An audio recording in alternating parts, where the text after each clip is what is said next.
Коми появится еще одна мера соцподдержки многодетных семей. Им будут компенсировать часть расходов на оплату услуги по обращению с твердыми коммунальными отходами. Об этом глава Коми Сергей Гапликов проинформировал полпреда президента России в Северо-Западном округе Александра Гуцина.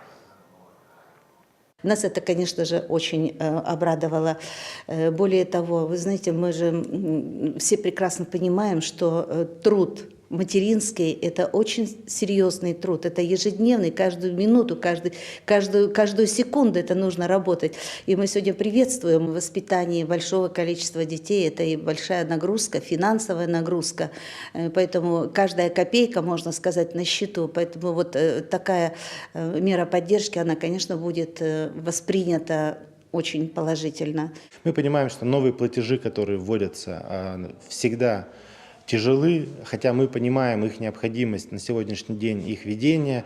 И здесь инициатива государства как-то обеспечить защиту социально незащищенных я только воспринимаю как благо. Нужна ощутимая поддержка и нужно максимально упростить механизм ее получения.